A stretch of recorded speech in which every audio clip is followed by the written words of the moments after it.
उत्तर पश्चिम भारत का एक राज्य है हरियाणा। हरियाणा की आईटी सिटी है गुरुग्राम यानी गुड़गांव। वहां से सटा हुआ एक जगह है मेवात। वहां पर क्या होता है, क्या हुआ है, क्या हो सकता है? नहीं नहीं, कुछ नहीं हुआ। आपकी सोच में कुछ खोट है। गोहत्या करने वाले अखलाक या तबरेज चोर के नाम पर महीनों बरसों तक चीखने वाला लिबरल गैंग मन ही मन प्रसन्न है। उनके लिए मेवात में हुए आतंकी हमले के निहितार्थ बिल्कुल अलग हैं। उनका सबसे अच्छा तर्क यह है कि भला हिंदुओं को अपनी धार्मिक यात्रा वहां से निकालने की आवश्यकता ही क्या थी। घर में दुबके रहो, बाहर अपने देवालयों तक मत जाओ, उस रास्ते से शोभा यात्राएं मत निकालो जहां हमारे भाईजान बसते हैं। यह उनकी धार्मिक स्वतंत्रता का हनन है। सड़क मार्ग से कारों में बैठकर जाना भी स्वीकार नहीं है। उनकी भावनाओं को ठेस पहुंचती है। हिंदुओं, तुम बहुत सांप्रदायिक हो। इसी तरह का अन्यायी और आश्चर्यजनक सेक्युलरिज्म इस देश में चलता है। इस सेक्युलरिज्म के पैरोकार बड़े बड़े लोग हैं। सुप्रीम कोर्ट के जज साहब से लेकर बड़े बड़े नेता, बड़े सिनेमाई लोग, पेंटर, सामाजिक कार्यकर्ता, पत्रकार, कवि, लेखक, ये मणिपुर पर स्वतः संज्ञान लेते हैं। मेवात की भयानक घटना पर मौन स्वीकृति देते हैं। मेवात में जो हुआ वह क्या था, उसे क्या कहा जाए? वह तो सामूहिक नरसंहार की भयंकर तैयारी थी।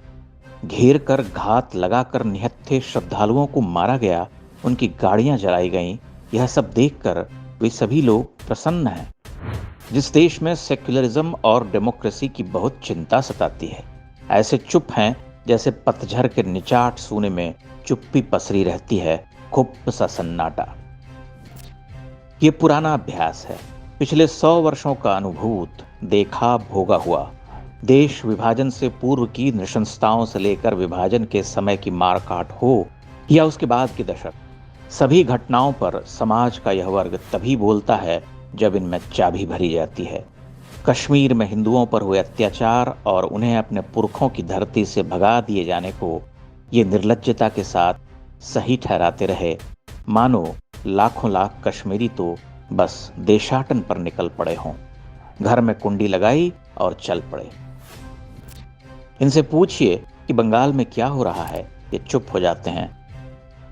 गॉड्स ओन कंट्री यानी केरल कैसे डेमन्स पैराडाइज बन रहा, ये चुप। कायदे आजम की पाक धरती पर जो 17% हिंदू बसे थे, वो कहां बिला गए, ये चुप। बांग्लादेश के 33% हिंदू 6 से 7% पर कैसे आ गए, ये चुप। ये कमाल की चुप्पी है। सच को झूठ और झूठ को सच कर देने की यह अनूठी परिपाटी भारतीय उपमहाद्वीप में पिछले 100 वर्ष से चल पड़ी है, जिसके पुरोधा हैं हमारे बापूजी। उन्होंने ही कहा था, मार खाते रहो, मर जाओ, एक दिन उनका हृदय परिवर्तित हो जाएगा। जब सभी मर ही जाएंगे तो हृदय भला किसका परिवर्तित होगा? बापूजी की पिलाई घुट्टी ने इस देश में महान सेक्युलरों की पौध उगाई है।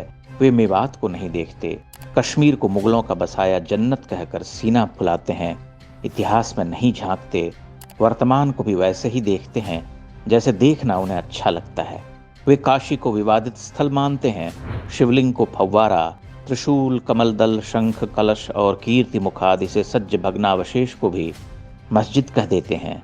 वे बड़े लोग हैं, दृष्टा हैं, कलमकार हैं, चित्रकार हैं, हाकिम साहब हैं, नेताजी हैं। उनसे हमें सीखना चाहिए कि कैसे मार खा खाकर और अपनी आंखें बंद कर जीवन गुजारा जाता है। कुछ बोलिएगा नहीं, बोलना मना है। बापू के बंदर बन जाइए।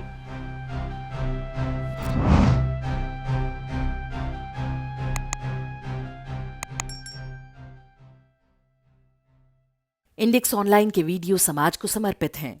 आप इनको डाउनलोड करके जैसे चाहे वैसे प्रयोग कर सकते हैं। चाहे तो आप हमारे टेलीग्राम चैनल से जुड़ सकते हैं। वहां सारे नए पुराने वीडियो आपको मिल जाएंगे। हमारे सोशल मीडिया लिंक हर वीडियो के डिस्क्रिप्शन में होते हैं। हमारा एकमात्र उद्देश्य हिंदू समाज को जागृत और एकजुट करना है। इसमें सहभागी बने। धन्यवाद।